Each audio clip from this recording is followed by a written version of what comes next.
So I'm going to give a couple of general comments, specific examples, no medicine, not treating conditions, because I'm an educator. My background, I was born in 46, so that tells you how old I am if you can do the math.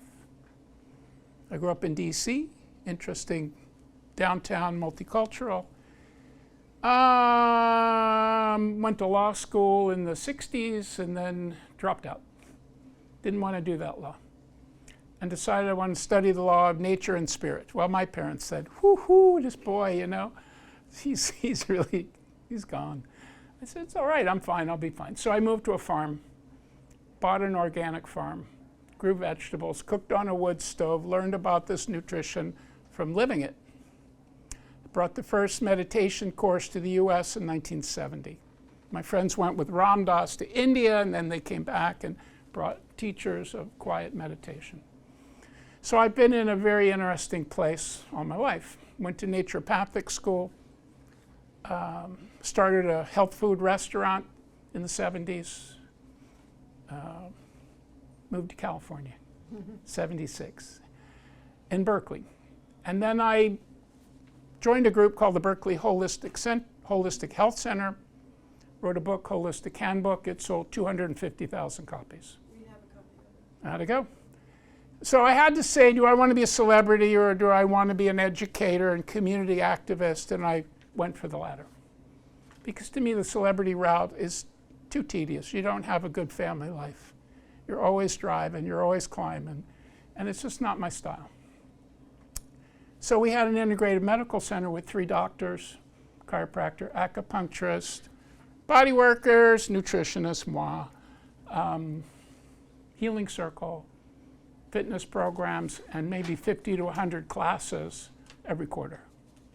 Just did it, and it worked. 70s. Then my mom, who I love, got cancer, got maltreated, according to me. I went to the doctor. I said, doctor, she needs nutrition to go along with oncology. He said, you're probably right, but I don't do that. This is 1978, 79. And they still do. That's correct. So she went bye-bye at age 61. Not good, not acceptable. Gave me all this mojo to really study, teach, learn, practice. I do. So then did retreat centers, wrote a nutrition curriculum. Jenny is my prize graduate. Started a college of nutrition. Very audacious to even consider doing that, but I just did it. Worked hard, still working hard. But really all the while, it's following the laws of nature and spirit. I want you to understand that. It's not just spirit, and it's not just nature. We're the midpoint between those. And then humans are what mess things up. Humans have been messing things up since day one. It's like, why are these humans messing things up?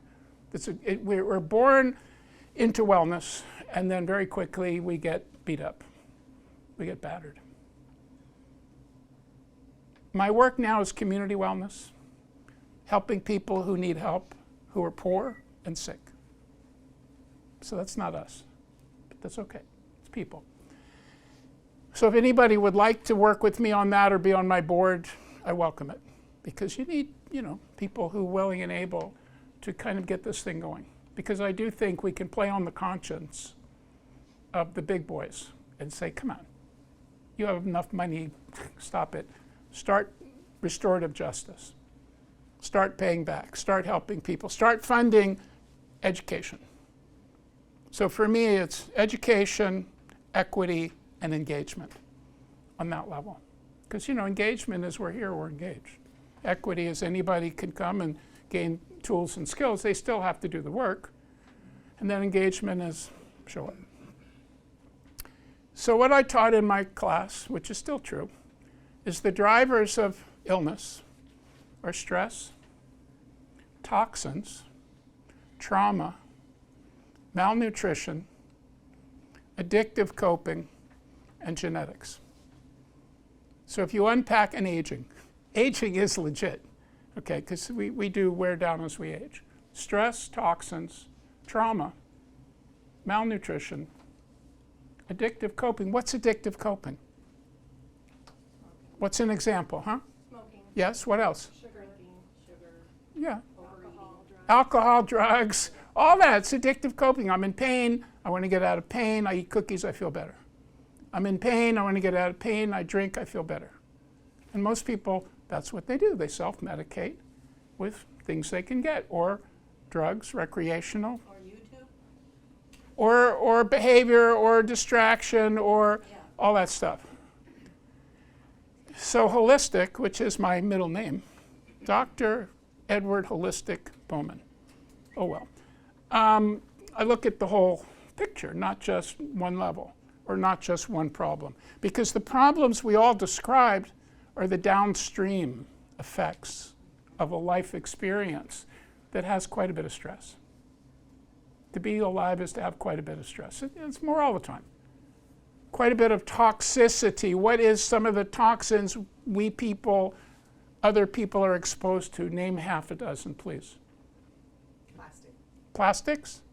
Yeah, what else? Politics. Oh, look at you, bad girl. But you're right, no, but toxic communication is toxic. So yeah, what else? Sugar. Yes, what else? Huh? Water system. Water pollution. What's in the water? Whew, drugs. Who knows? No, drugs and chemicals and off products. So and we could go on and on. You know, we could go into heavy metals, we could go in, you know. So it's a miracle we're here. It really is. Praise, you know. But we're here. All right. Stress toxins. What is trauma? Anybody had any trauma lately? Or way back then? Everybody. Everybody. Trauma, what's the difference between stress and trauma? Trauma could be one, could be an incident. Yes?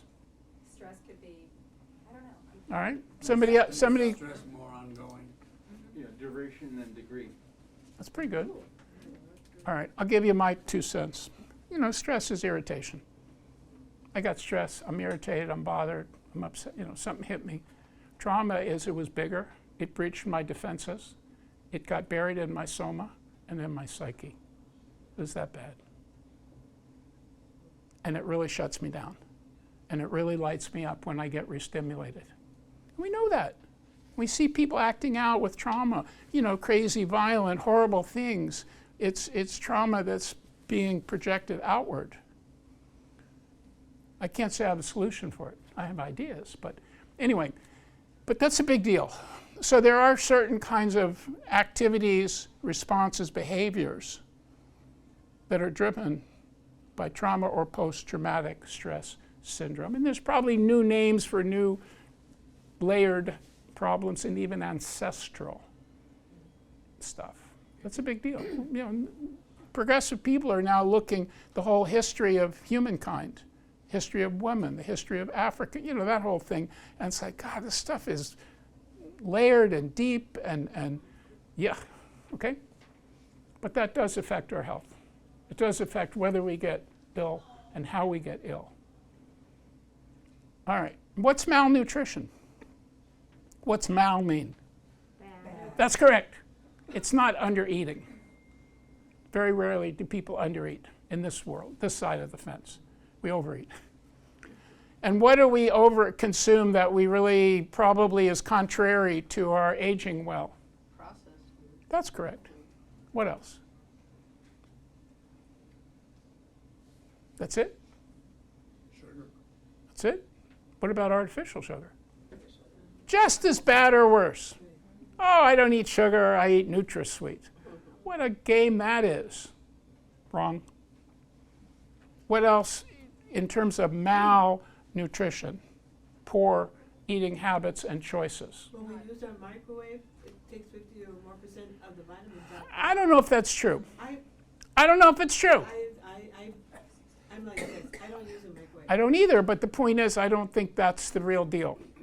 The heat is the real deal. It's hot and quick, so, you know. Not eating fruits and vegetables. Insufficient produce, you know, imbalance of quality foods. Okay, Not eating non-organic, yeah. GMO products. All right, so that's very important.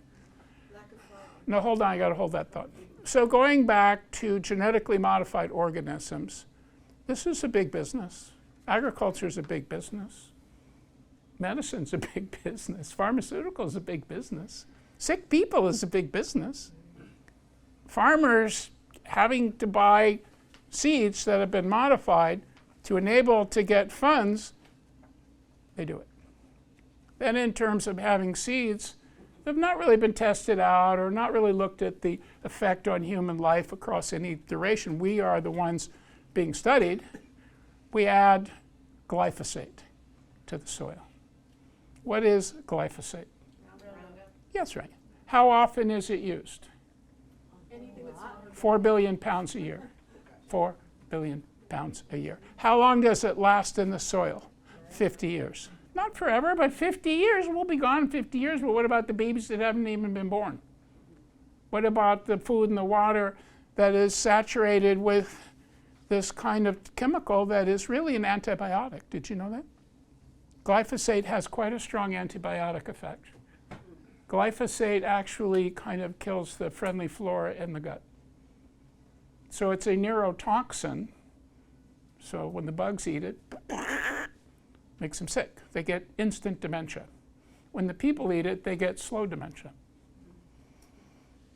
So it's not that organic food is always up to speed, because you can make false claims with organic food, but fresh, clean, wholesome, local food is really important. Where do we get that? Right here. The farmer. The farmer's market. Ask your guy, well, what do you put on it? And even if they put a little light dusting of sulfur, not a big deal. But you pay more, you get more. That's our health assurance. Big deal. Other people, they can't pay more, they won't pay more, they don't pay more, and they have more disturbance. You got them?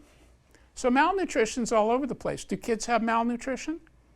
Like crazy. Babies? Like crazy. I said my cousins, they're putting the formula in the baby, and the baby is like got raging infections and on antibiotics. They go, that formula is garbage. That's not mama's milk. That is soy, and that is casein, and that is bad fat, and that is bad sugar. That is just freaking bad. And you love your baby. Of course I love my baby. My pediatrician said, you know, Nestle's makes the best. I go, we have been lied to. Better living through chemistry. Better living through nature and spirit and community. Oh well. So we're here to kind of catch up as best we can. So I think we covered some of them. What about genetics? How does that factor in? A lot. Quite a lot, quite a lot, quite a lot. Do you know about epigenetics? That's what you want to know about. So genetics is whatever genetic patterns or mutations or deficiencies that, you know, people have. Epigenetics is the influence of genetic expression based on diet, based on environment, based on lifestyle, based on mindset. Think about that. If we could all be in a really nice place consistently, good food, good people, good activities, positive, mellow, our genetics that we're heading towards arthritis or heading towards cancer or heading towards cardio disease, all that stuff. You know, our mom and dad and grandparents, they all had the same things. It doesn't express that way or it changes. The gene signaling to the cells, to the neuro, immuno, metabolic, nervous system. It's cool. They call it, you know, neuroplasticity and all that, but it's still based on if we can get mellow, stay mellow, be positive, we live longer, quite a bit longer. For the people who can't, they're wearing themselves out and wearing us out too. And it's understandable. Most of this, if you look at it from a, you know, kind of a witness place, you're looking down at it, you go, what a mess, holy moly. But there is a natural order to life that we could lock into a little bit more. What's the social impact of being radically healthy? How does that affect your friends, your family, your kids? Or striving to be, just, I'm going to step up my game. I'm going to change what I eat. I'm going to stop doing some of the things I was doing that are not that bad, but they're not that good. As you get older, you got to go from a B to a B plus to an A minus to an A plus. If you stay at the B, it's just getting by. It's not real good. It doesn't change cellular growth. It doesn't relieve inflammation or arthritis. It just doesn't. But you manage. And then you take aspirin, Advil, whatever you take. But what would happen to your social dynamic if you stepped up your game 2 steps? It'll be more positive. Would it? Your friends would go, good for you, I'm joining you? I think that's important. Anybody go, oh, I liked you better the other way. We were partying and you stopped partying. Well, then I wouldn't want to be around that. Well, I'm with that, totally. You see what I'm saying? I think it's a trickle effect. But I'm saying I'm into personal and social transformation. Not just me. I mean, I'm okay. I'm gifted. I'm blessed, all that.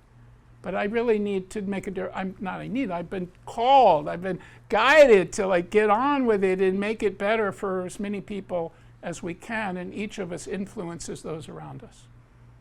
And it's not by lecturing, because nobody wants to hear it. It's by living. They go, man, you're looking pretty good. What are you doing? You go, I'm just doing the Bauman thing. I got that age well kind of mojo. And then they'll watch you and they'll say, you want a drink? And you go, no. What, you used to drink? No. Oh, but drinking's good for you. I don't think so.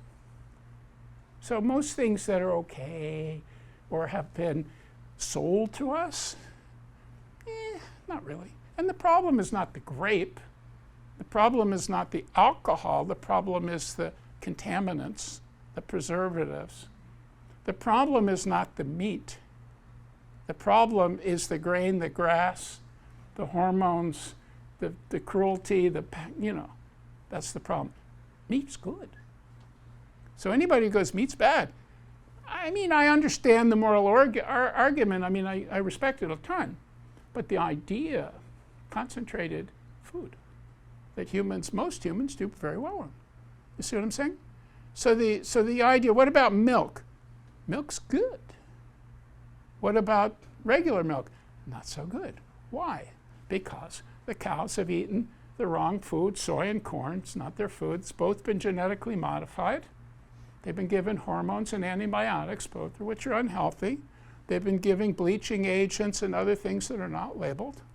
So people drink milk, eat cheese. It's not so good. But the problem is not milk. There are people in other parts of the world, cleaner, simpler. You get what I'm saying? It's good. What about fish? What about chicken? What about corn? All that stuff. You see what I'm saying?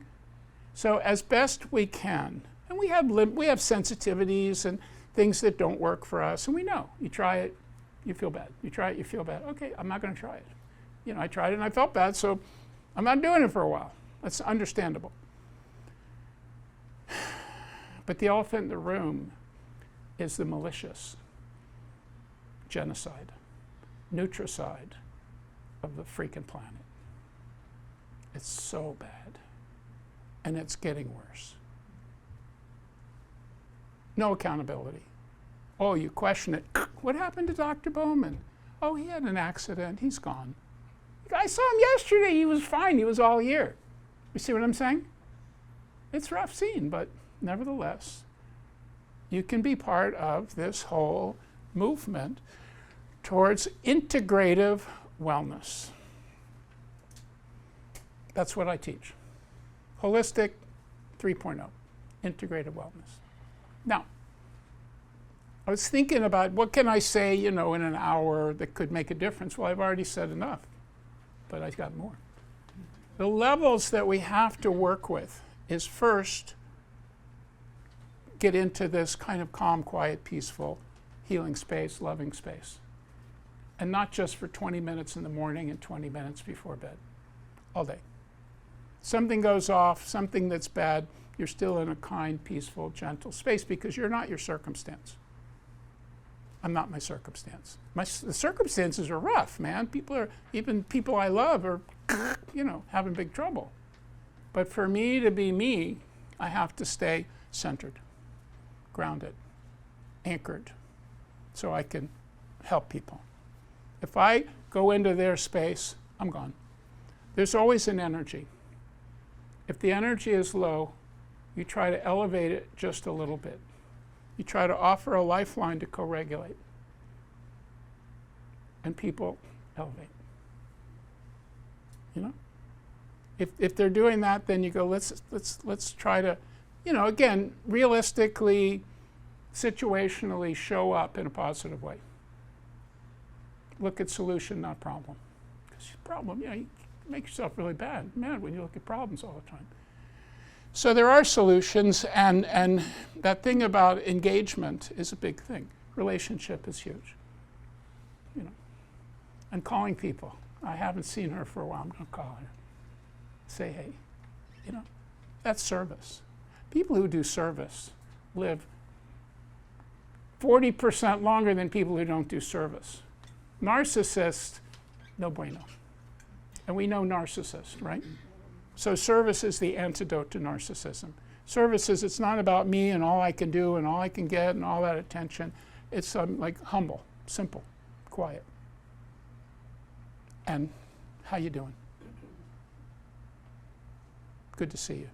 Smiling, caring, loving. And maybe there's a good suggestion, maybe there's not. You have to refrain from giving advice because advice that's not paid for is not taken. My sweet wife, she's always giving advice and they never listen to her. I go, tell them to pay me. They'll listen. It's a different kind of level and style and all that, but nevertheless, it's that level of, caring and sharing. So with the Bauman Wellness work I do, my mantra is learn. So here you're learning some things, right? Practice. Make a commitment today to practice something that you're not, you know what it is. I'm not telling you anything you don't know. Learn, practice, share. So share. It's what you said. If I'm feeling better and I'm doing better, it will either share verbally or non-verbally. And hey, can we go for a walk? Can we have a good meal? Can we have a cup of tea? All that kind of stuff. And that's how we become facilitators of wellness. I teach Tom facilitation skills, because facilitation is getting people to talk, getting people to share, getting people to think, getting people to reflect, getting people to tune into their own sense of truth. And it can be different. And then when it's different, it's actually pretty cool. As long as we're not, arguing too heavily. So to cool inflammation is number one. So I made a diet handout for you. I didn't have it in my first pass, and I go, I know they're going to want a food plan. Everybody wants a food plan, nobody follows it. Oh well. Or you can look at what you're doing and go, yeah, I'm doing quite a bit of this. It's not a prescription, it's just, here's some good things to eat. Here's some beverages, here's some breakfast, lunch, dinner, snack, dessert, all that kind of stuff. You see? But what we've agreed on, I've saw a lot of nodding heads, is we're going to get clean, simple food. We're going to go diverse in our food choice. So diversity is a big cultural goal, and diversity is a good garden goal, and diversity is a good gut goal, and diversity is, it's culture, and it's also food.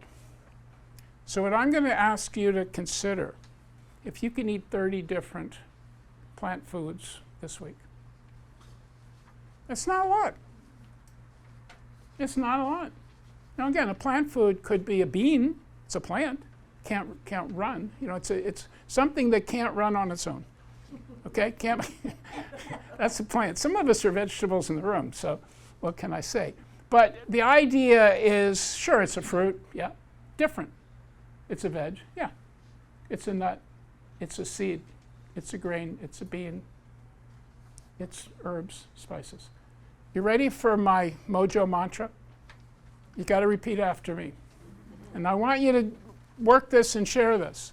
People go, so what should I eat? I'm so confused. And I'll say it and you say it back. Fruits and veggies. Nuts and seeds. Herbs and spices. Have a nice day.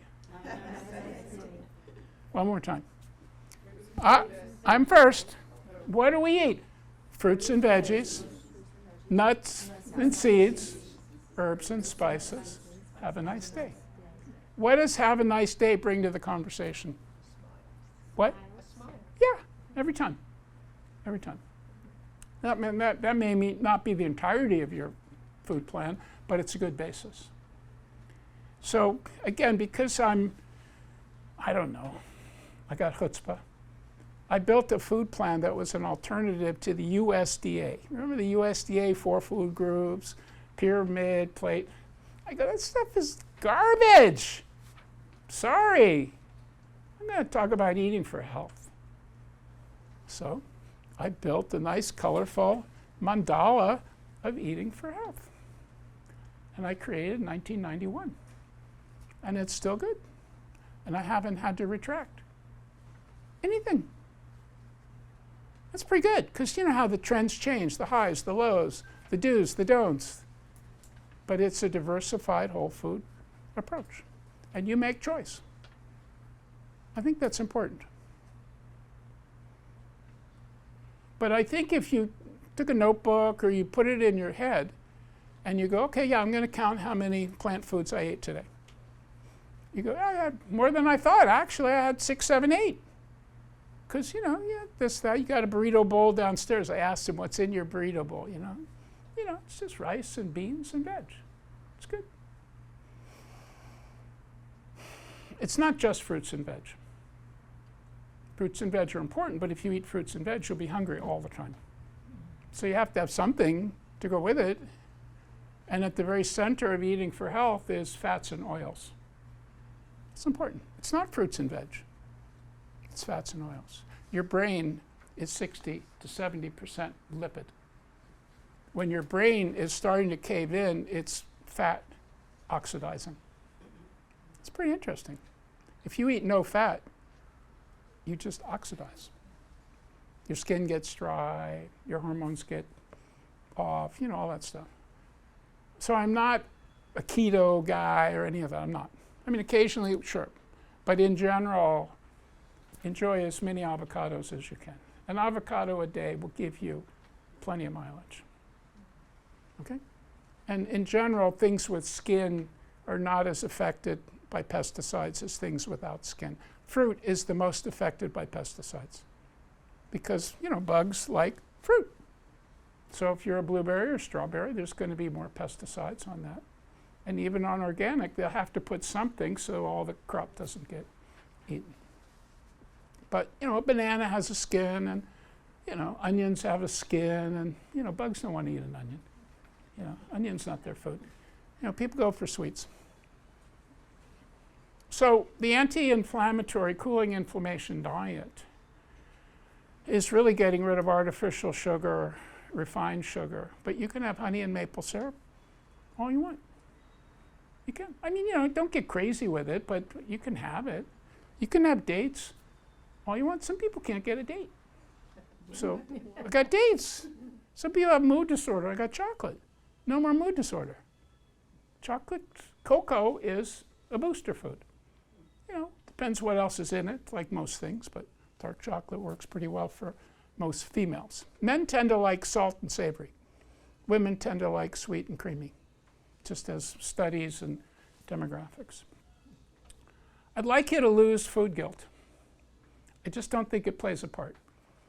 I just don't think it has any relevance. Oh, I cheated today. Oh, stop it. You made a choice. You had an ice cream cone. Good for you. How was it? Oh, it's good.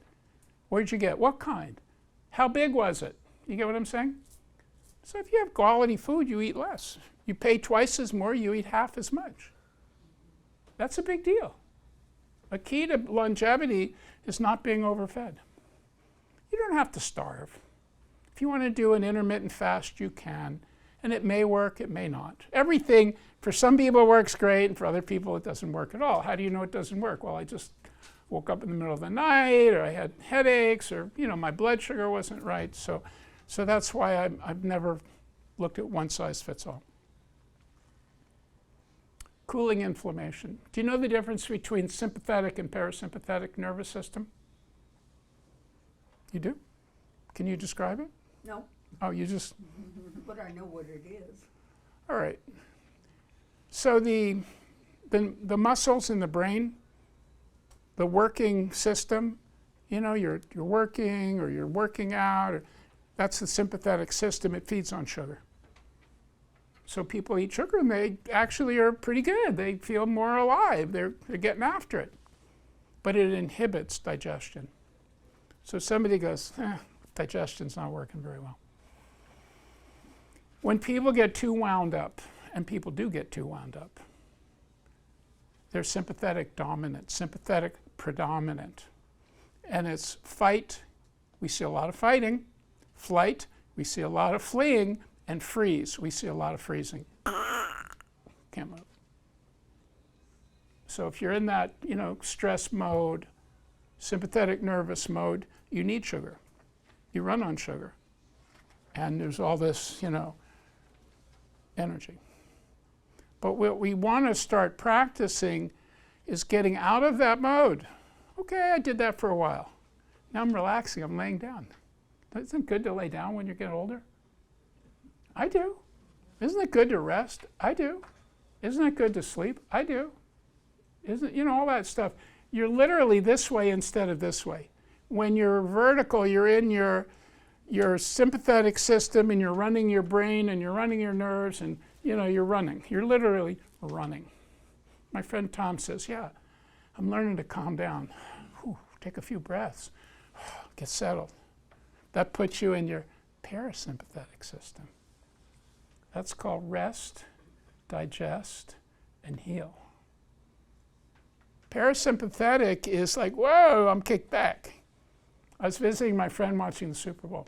He said, yeah, I'm totally parasympathetic. And he's a Chinese medical guy, you know, he's a very knowledgeable guy. I go, yeah, I'm very parasympathetic too. I'm very laid back because I don't have the energy to fight. I just never did, never wanted to. I'm much more about, I think I'll have something to eat. Because eating, when you're in that system, it sends the blood out of the brain, out of the nerves, out of the muscles, into the stomach. And that's good, because when you have food, it's actually quite a bunch of energy to break down the food. If you eat too much, you go, oh, I'm so tired, you know, all that. So we have to learn to be in and out of sympathetic, parasympathetic system. When you're sick, you're lying down.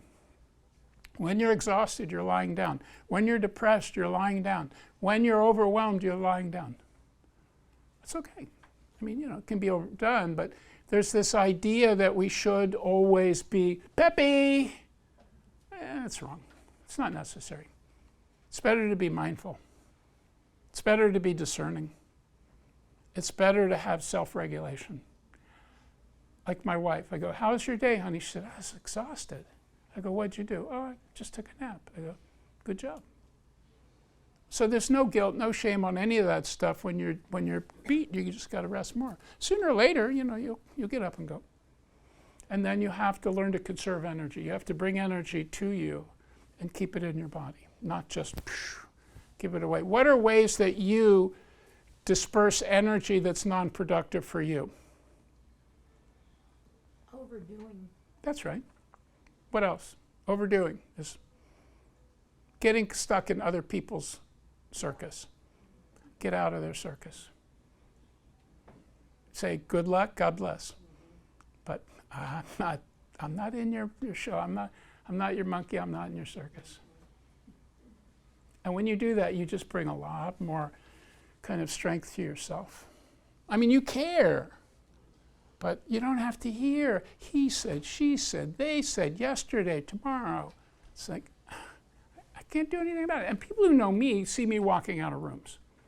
You know, I hang with women. I love women. But I go, you know, I got to work. I got to rest. I got to get ready for the next lesson. So, you know, I'm there. Yesterday I cooked a beautiful dinner for my wife. Wild salmon from Alaska. Put on mango and cilantro. Never did that before. I had a mango. I had cilantro. I go, the mango's got a little sour, the cilantro's got a little green. Not salsa. I don't like salsa too much. I mean, a little bit, sure, but I'm not like a firehead. But the oiliness of the fish, which I cooked in garlic and butter, or garlic and ghee, which is clarified butter, with the mango and the cilantro, nice. Then I had these little potatoes. I like those little potatoes. Purple ones and red ones and yellow ones and long ones and round ones. It's like, oh, I love those little guys. So I put olive oil on them, put a little salt and pepper, put some rosemary, put them in the oven, cook 425 minutes, real nice. You put butter on it. Anything you can put butter on is good. Just remember I said that. Quote me on that. We could think we could have a whole class on things that absorb butter well. All right, be happy, all right? So then I made a mushroom sauce. Because again, I don't shop as much as my wife. I just cook what's around. I see maitake mushrooms. You know them? You know shiitake, which is quite nice. Maitake isn't quite as flavorful, but they have good medicinal value. So maitake mushrooms and leeks and a little goat cheese. See, the goat cheese, that's culinary art right there. Somebody said low fat, no fat. Low fat is wrong play. Good fat is the right play. And fat makes us happy. Fat is satiating. I'm not hungry anymore.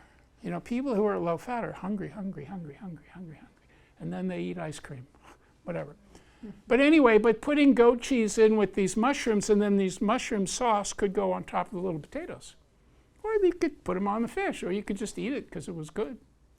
And then a green salad with a little bit of, lemon vinaigrette or something. Very simple, nothing fancy, because the other stuff's pretty rich. And then I brought little truffles. I was in Portland, and I don't much eat chocolate, and I don't much eat truffles. I mean, I really don't. I've had 3 truffles my whole life. What's wrong with me? But I was at a conference, and they had them there, just like I'm having this here, and it's pretty damn good. My wife will like this, and obviously, Valentine's Day.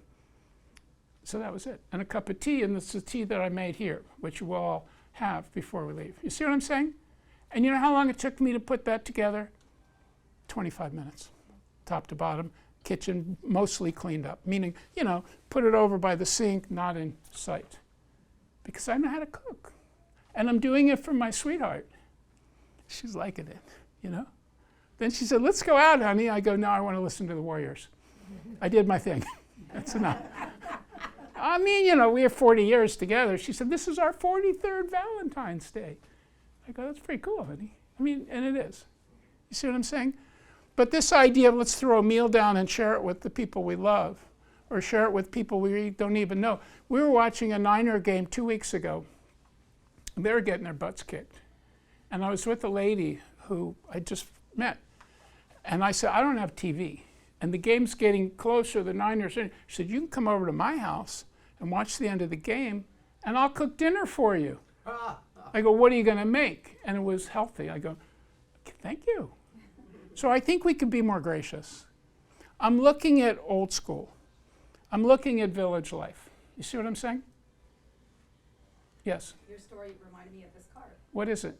I prepare meals with love. That's right. Occasionally we don't. We just don't. We're too busy. We're listening to the radio, blah, blah, blah, blah, blah.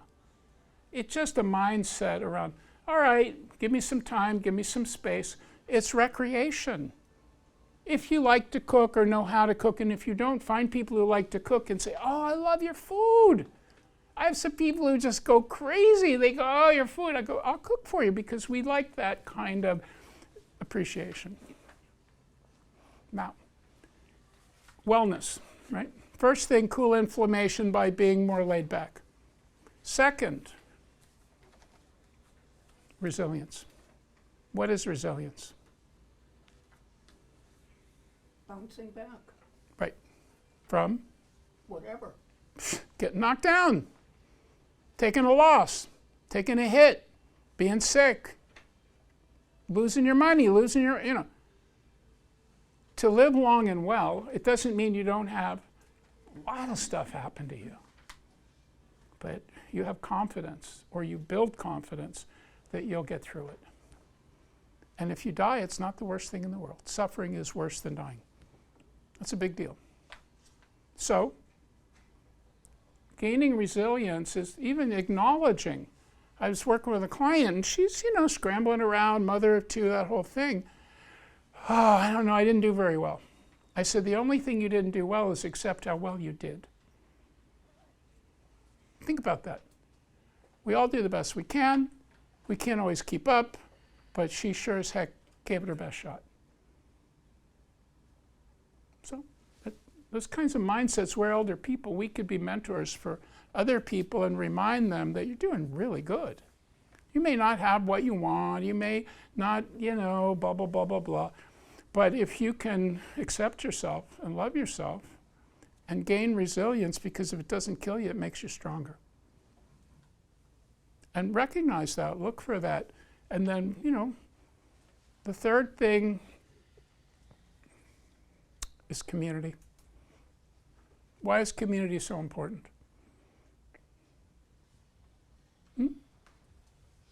Or is it? Or is it not?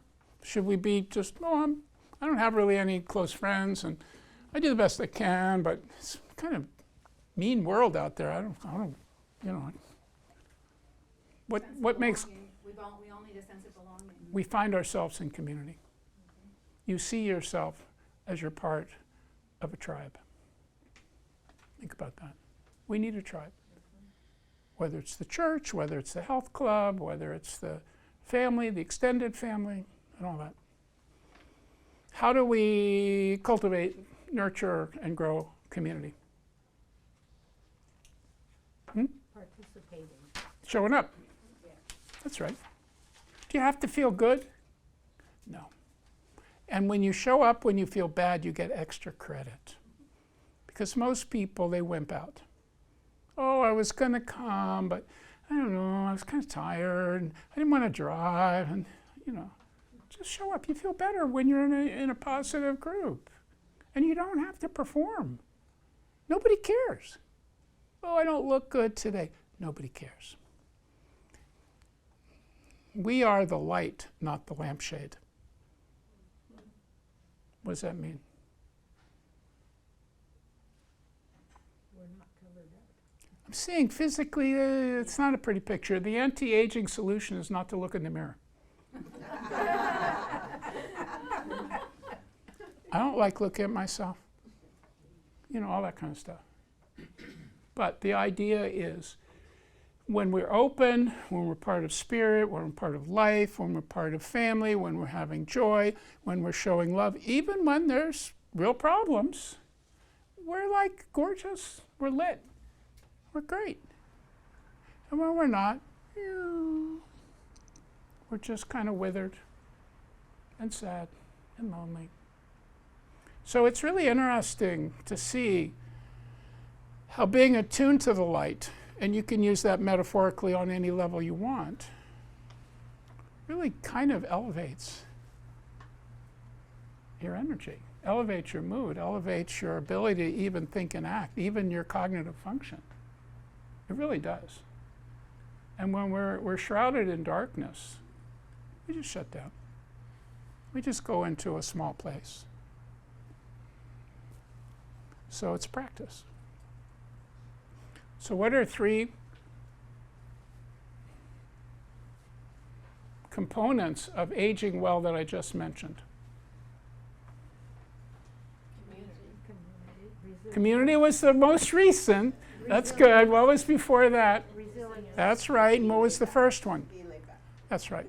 It's called calm down. What does that mean? Centered and living in the moment. So tell yourself, Ed, calm down, Ed. Just calm the F down, would you? You're just too wound up. And I get that way. I mean, we all do. But then again, we can check it and go, I've got to get into this cooling inflammation. And it doesn't mean we're not awake. We're very awake. And if we actually sit quietly and ask for guidance, we get it. Because who are you going to believe? Your guidance. You get what I'm saying? I like to say 90% of what I say is true. But who knows where the 10% BS is? I don't know. And your truth is your truth. Your truth can drive your car, and you driving your car gives you a sense of efficacy. And you encouraging other people rather than, oh, I'll drive your car for you. No, it doesn't work. You know, people go, get out of my life. Any questions? Anything you learned that you can put to work? Yes. How do you know organic's really organic? You can see it, you can smell it, you can taste it. Now, organic in a box is organic in a box. Right. It's boxed food. So that kind of organic to me is second grade food. I was told that the organic product at the grocery store, let's say, it could be just that they're not spraying the top. Listen, the soil's different. Can't you tell a good orange or good tomato or a good carrot by sight and smell and taste? Yes. That's what you rely on. Okay. I mean, look, if you go into doubting Thomas, you're dead. You're dead. Everything is probably a fraud. You know, you have trust issues. But you know, my mom took me shopping as a 10-year-old to the grocery store. She said, Ed, smell that pineapple. That's a good pineapple. Look at that lettuce. Pick the right lettuce. I go, that's the best lettuce. We're not using our God-given senses. We're just little mental morons. Excuse me. No, you know what I'm saying? We're just always like reading stuff and going, did you hear that that's bad and that's bad? I mean, it's not a perfect world. And you bless it and move on. Because let's say you buy something and it's not great. You go, I'm not going to buy that again. Let's say you buy something and it's great. You go, I'm going to buy twice as much of that. Because we're still hunter-gatherers. That's called shopping. So being a good shopper is exercising our right as hunter-gatherers. But, you know, we have privilege. Where do you shop? Oliver. Of course, I knew you were going to say that. I could tell. I mean, I go there too sometimes. But we have like so many positive choices. So again, just keep looking for better. And if it's not that great, like occasionally I go out to eat and it's not very good, I go, I'm not eating. And sometimes I go, can I get a different dish? Or sometimes I go, yeah, $20, boop, gone. And that's okay, because I'm exercising my right. Could I get a cup of tea, please? Could I get, I mean, even a salad, I mean, whatever you get could be okay, could not be okay, and all that kind of stuff. But eating, going out is nice. So it's the space as well as the food. Home cooking is typically way better. And teaching kids to cook and bringing people to collaborative cooking and sitting at the table, it should be nice. It can be nice. I got to mention Blue Zone. So Blue Zone, there's a good documentary on either Prime or Netflix. I think it's Prime, but I'm not sure. It's three episodes. Blue Zone are 5 communities where the people live to 100. A good percentage of the population, and women who are 70 have a high likelihood of making it to 100. I like that. And they're traditional culture. So they have families, they have communities, they work in the ground, they care for their elders, they play, they dance, they sing, they don't watch TV. They walk a lot. Yeah, they're physically active. You know what I'm saying? And they don't have social media, and they don't take supplements. And they don't what? Take supplements. Now think about that. Most people need supplements because we're in this reality, we're not in that reality. What I said before, if we could all go to that reality, we could be fine. If we could cook well, eat well, play well, live well together, dealing with, you know, people are dying and people are sick and there's, you know, stuff will happen because stuff happens. We are all going through that process of transformation. And some of that transformation is preparing for the next world. And it's important to understand the next world. It's important to have an understanding of what happens life after death and to see it as graduation. Yay! They got out of here. They get their diploma. They're at a better level. And I know I'll still be able to resonate with them. Rather than, oh, they're gone and it's so sad.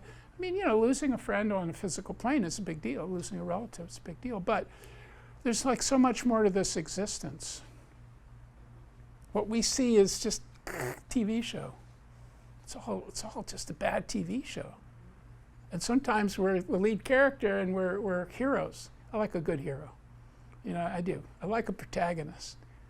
So most of the shows I watch, they're female protagonists that are really getting after it. And that makes me happy. One more question or two. You said supplements. How do you know that you need something, or do you? Oh, if you work with me, I will guarantee that you will need them. Now again, I don't make a living selling product. I don't. But you said I have some health issues. It indicates a deficiency of magnesium. It indicates a deficiency of certain B vitamins. I mean, we didn't get ideal food all throughout our life, and the demineralization, Exactly.